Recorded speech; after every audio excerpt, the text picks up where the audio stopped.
What's up everyone, I'm CallumOnToast, and in today's video I'm going to be showcasing some battles in the Open Great League with some of the most clutch wins you will ever see in the Go Battle League with, yes, even more buff Fury Cutter users. I know I have just featured 3 teams in a row with triple Fury Cutter users, but we've got some insanely spicy picks with a level 51 Hundo Karrablast and Glass Cannon Ninjask, which has a higher attack stat than Morpeko, Electivire, and Palkia for the Great League. Now originally I ran Shadow Pinsir for one set, hoping it would have some devastating closer potential, but unfortunately the bug plus fighting type coverage is completely walled by so many common typings. I mean, Fairy, Ghost, Poison, and Flying resist both moves, so in the end I subbed it out for Ninjask, and it made a world of difference. Now in the lead I'm running the also buffed Acid Dragalge, but with an unsuspecting nuke move in Focus Bars, which was able to land in a ton of battles, so this is going to be a very entertaining watch. And with that being said, let's just get into the question of the day. What do you think was the most insignificant move update this season, and how would you change that move so it makes a bigger difference next season? Let me know in the comment section down below, and with that being said, let's get into the battles now.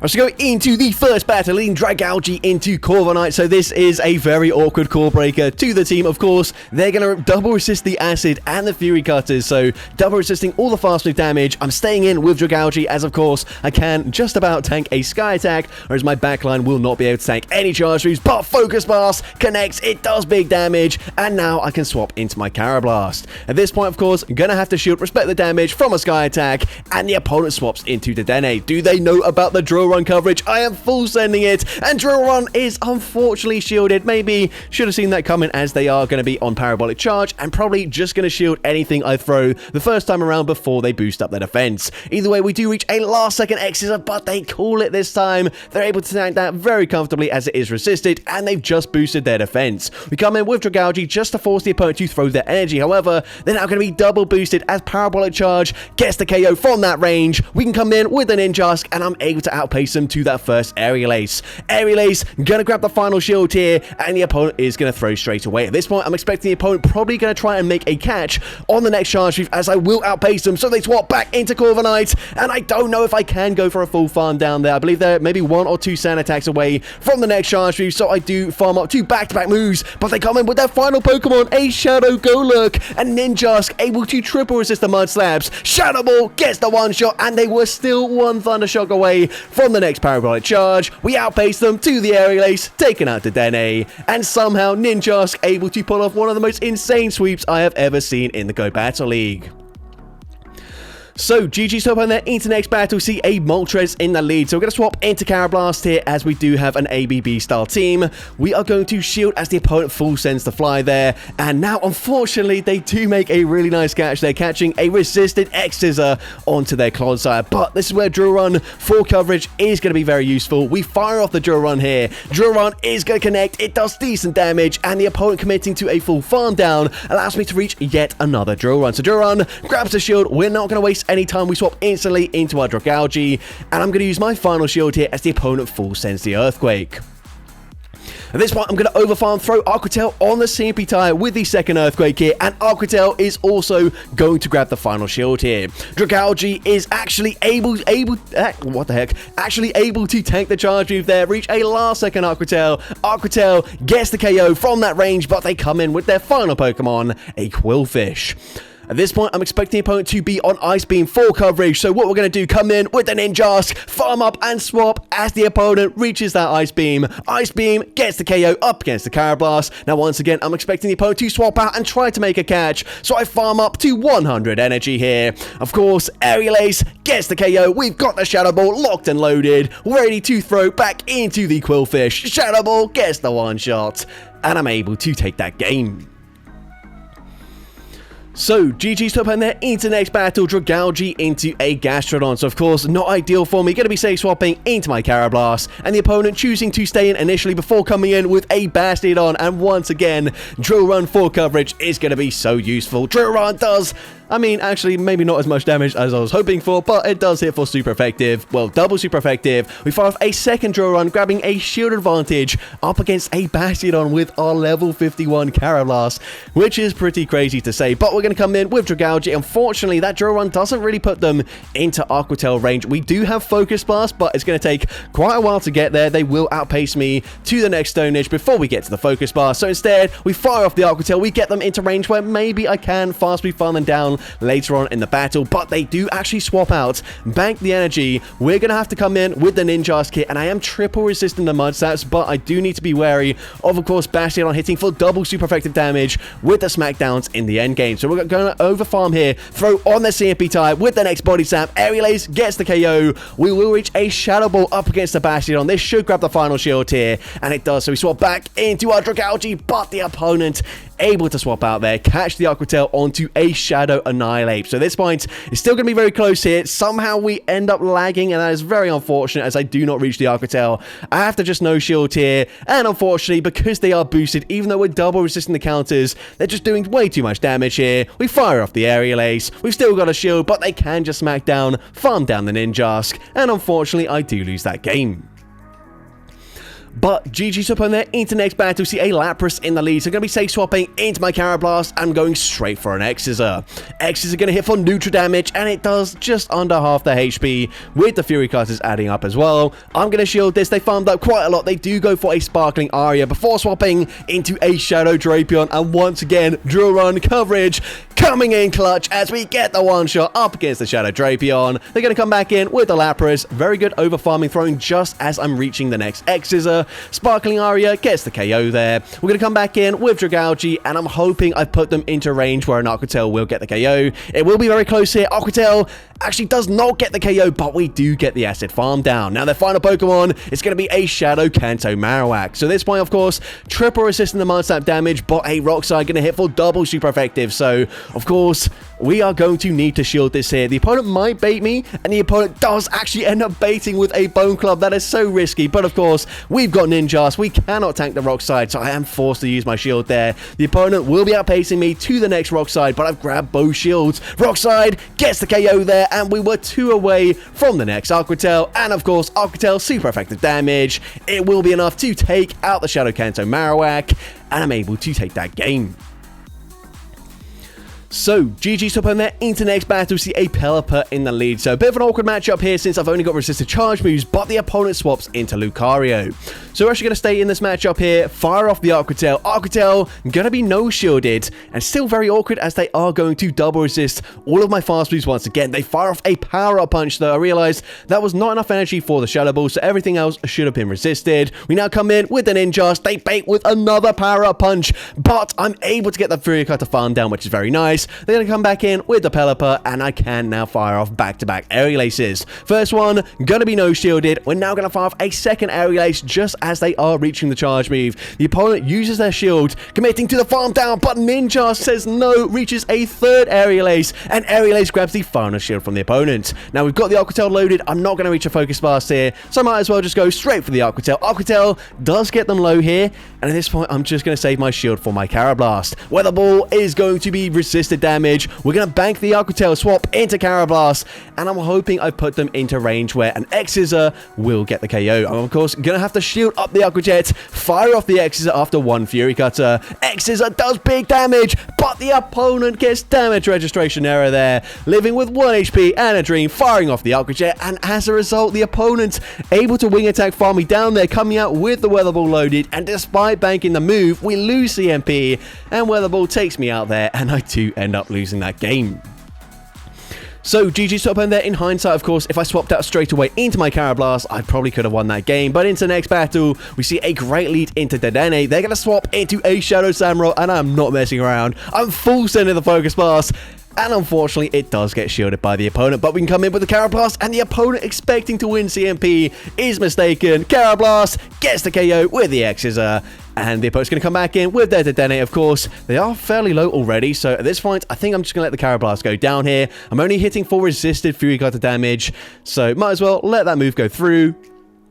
Going to come in with the Dragalge, and I'm expecting the opponent did farm up to 100 energy. So now we're going to shield this as they do go for the play rough, and we're committing to a farm down. This will just be another parabolic charge. So of course, going to be resistant damage here. We can tank that very comfortably, and we've already shown Focus Bar. So this time I'm baiting with the Aqua Tail. Aqua Tail grabs the final shield. The opponent will actually outpace me to a charge move, but it's just a Fire Punch, and the opponent recognizing that's not going to KO. They actually don't hit any bubbles whatsoever. Focus Blast does huge damage. It actually does not get the one shot up against the Diggersby, but we get the Fury Cutter farm down, and I'm able to take that game. So, GG's up on there into next battle. See Dedenne in the lead once again. So, great to see it here. The opponent's going to say swap into Cradilli. So, I'm actually going to stay in initially, of course, resisting the Bullet Seed damage. And I will say, over the past couple of days, I've only seen Bullet Seed Cradilli. So, I think Acid, whilst it did get buffed this season, is no longer the recommended move for Cradilli, or at least Cradilli users aren't really enjoying Acid. So, either way, we get the KO there. They're going to come back in with Dedenne, and I can go straight for the Drill Run. I don't throw on the best timing, but Drill Run not going to be respected, and the opponent honestly just in shock right now. We Fury Cutter farm them down, and they're just going to concede the match. So, GG stop on there into next battle. We see another Corviknight in the lead. So, once again, not really ideal for me in the slightest. Going to be forced to stay in here as the opponent is going to go and fire off a charge move. The opponent is going to go and fire off the Iron Head there. So, of course, we do tank that more comfortably than the Sky Attack. Once again, full send in the Focus Blast, and again, it does connect. We swap into our Karrablast, and I'm going to be forced to use my shield here. The opponent is going to go for the Sky Attack this time around before swapping into a Diggersby. Now, Diggersby not really ideal for me, but we're going to go and fire off the X-Scissor. X-Scissor is going to be no shielded, and a second X-Scissor will at least get them into the yellow health range. Not doing the most damage here, but it grabs a shield from the opponent, which is absolutely fine with me. At this point, going to let the Karrablast go down, but Fire Punch does not get the KO, so I swap into my Dragalge, just force them to full send a Scorching Sands here. The opponent does exactly that, using all their energy. So at this point, we are going to wait out the switch clock, come in with the Ninjask, and unfortunately, I don't think I will be able to fully Fury Cutter farm them down. So at this point, we're going to use our final shield here as they go for a Fire Punch there. They swap back into Corviknight, and I am forced to throw a charge move. Obviously, Aerial Ace is resisted, but it gets the KO from that range. And at this point, I don't know if I can make a catch there. Instead, just firing off the Aerial Ace once again. Their final Pokemon, going to be a Cradilli, and my only win condition is if I'm able to make a catch. So the opponent, going to shield the Aerial Ace. We swap out there, but the opponent goes for the Overfarm. They come out with the Rock Tomb loaded, and of course, it's double super effective. Rock Tomb takes out the Ninjask, and unfortunately, I do lose that game.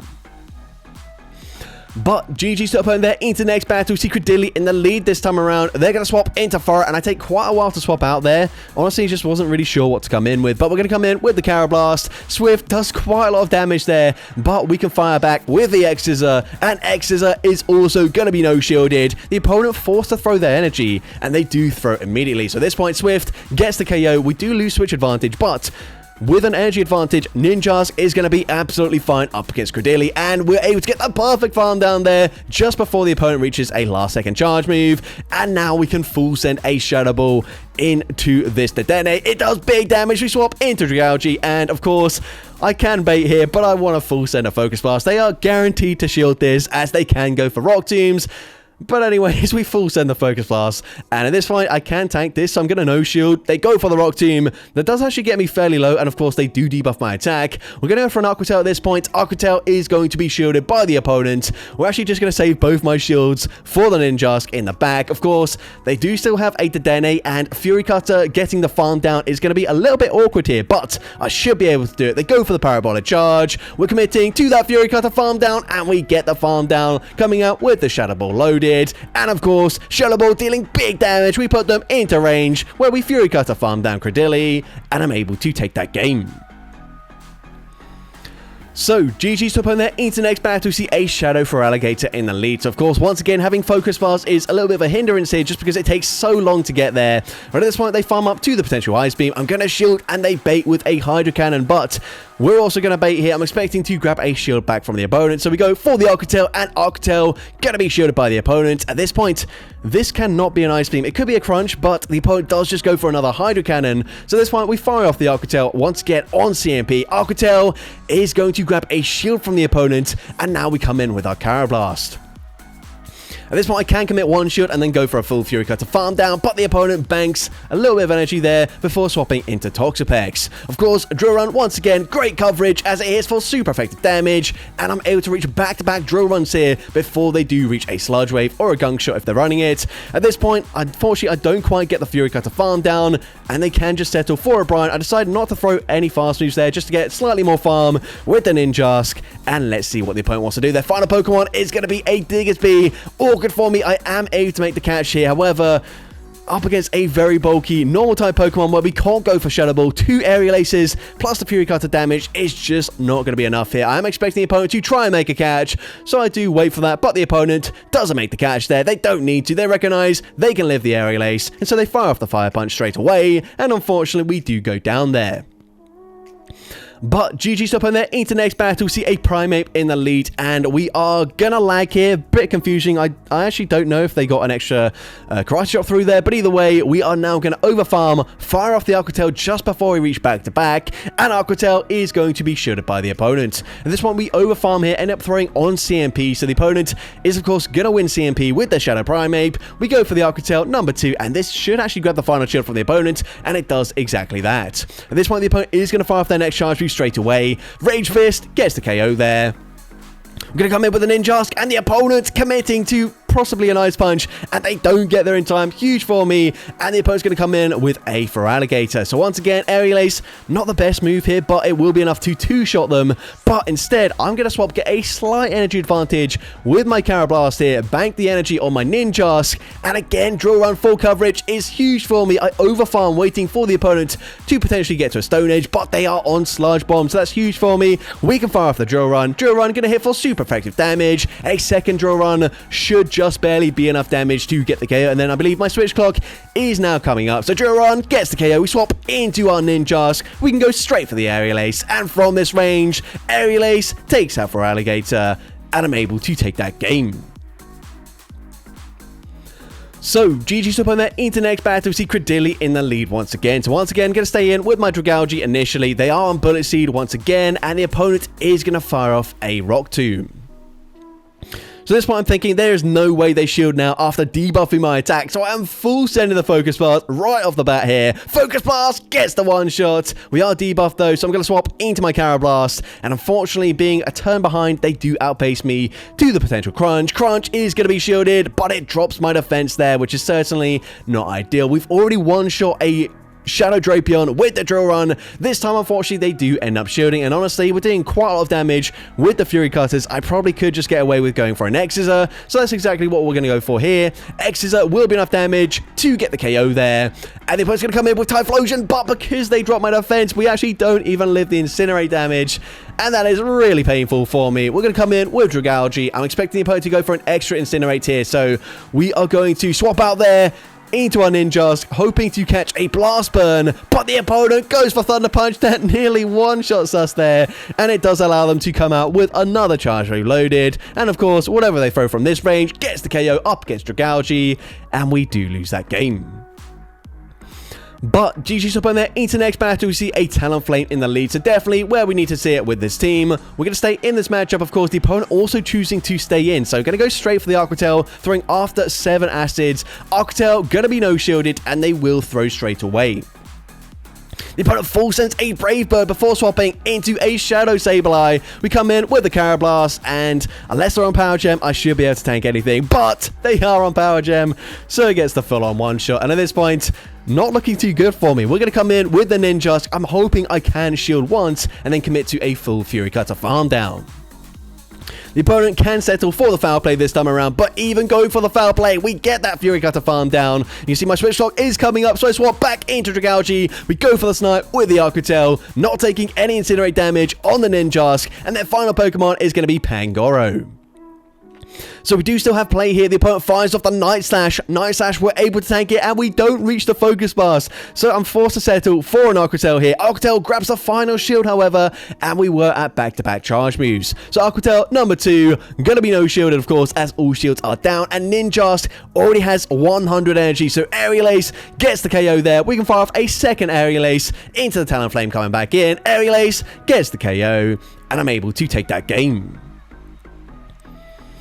So, GG's upon there, into the next battle, we see a Dunsparce in the lead. So, once again, this is probably another Pokemon where I don't expect them to shield any charge moves coming from Dragalge. They will outpace me to the drill run here, and what I can't really afford to do is get too low just because Dunsparce does actually beat my entire team. So, we're now going to go for the Focus Blast, full sending it, and Focus Blast gets the one-shot once again, but they come in with a Kanto Marowak, and their final Pokemon is going to be Dugong. So, unfortunately, Dragalge doesn't have much play up against their backline, but we fire off the Exeter grabs the shield from the Dugong, and now, of course, they can go for an Icy Wind.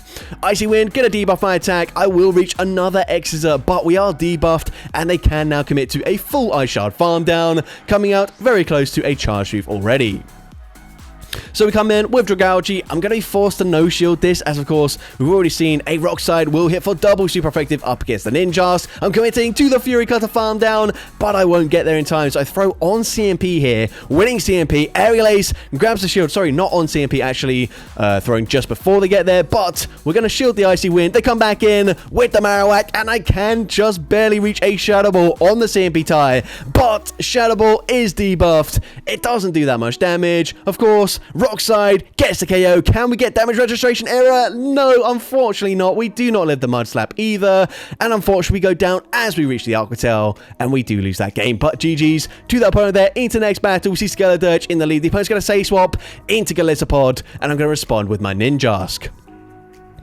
At this point, we're going to shield up the Aqua Jet here, and I don't expect the opponent to know about the Shadow Ball coverage. So we fire off the Aerial Ace. Aerial Ace gets the KO there. They come back in with the Skeledirge, and I am just barely able to reach the Shadow Ball. Of course, not throwing on the best timing, but it doesn't matter as Shadow Ball gets the one-shot. They come in with their final Pokemon, a Primeape, and this is still not game over just yet, but I will no-shield the first charge move. The opponent goes for a Rage Fist there. We're able to tank it fairly comfortably, and I think we might even live the next Rage Fist as well. So we're going to go for back-to-back Aquatels, grabbing the first shield. This should grab the final shield from the opponent, and it does exactly that. But now the opponent is being smart. They're over-farming.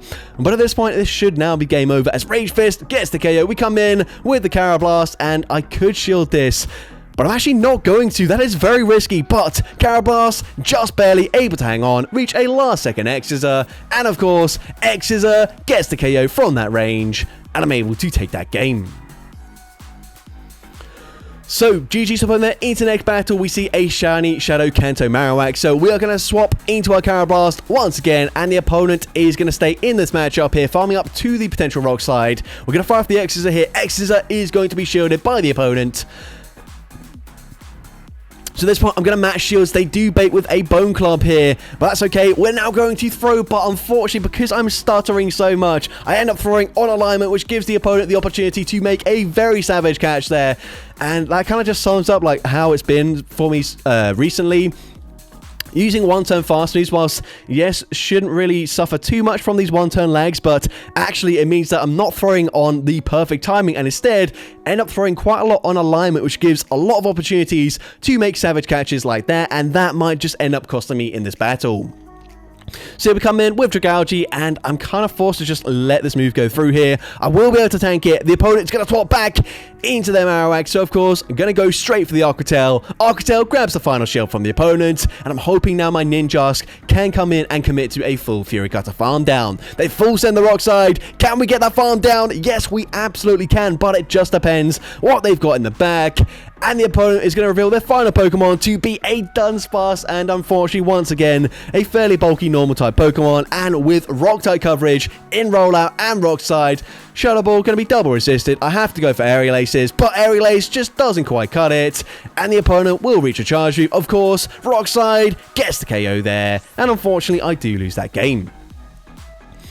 But GG's up in there into the final battle of this video, and once again leading into Talonflame, and once again the opponent choosing to stay in this matchup, so I can go straight for an Aquatel.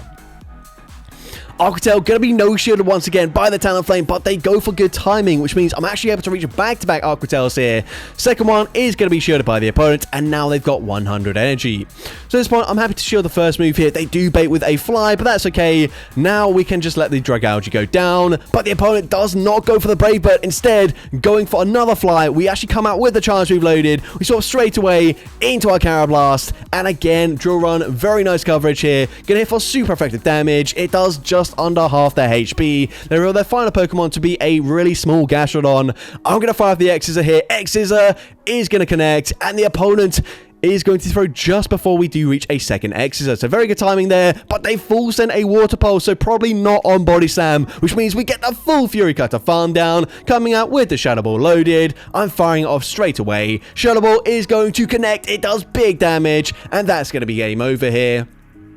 Of course, we shield the first charge move, they fire off the Brine. All I need to do now is reach an Aerial Ace, and Dragalge already has the Aqua Tail loaded. Whilst Aqua Tail is going to be resisted, from this range, it will certainly get the KO up against the bulky Toxapex. So Aqua Tail gets the KO there, and I'm able to take that game. So that's going to be it for today's video. If you did enjoy it, please make sure you leave a like, leave a comment letting me know, and as well, don't forget to respond to the question of the day if you haven't done so already. And if you want to see more content like this in the future, make sure you hit that subscribe button and turn on post notifications. That way you'll be notified whenever I upload a new video. Now if you want to take your support to the next level, you can become a channel member with perks including early access to new videos, shoutouts at the end of each video, custom loyalty badges, and custom emojis to use in the comments of every video. I want to say a massive thank you to everyone that has become a channel member already. Your support is greatly appreciated. And with that being said, thank you so much for watching today's video, and I hope you have a great rest of your day.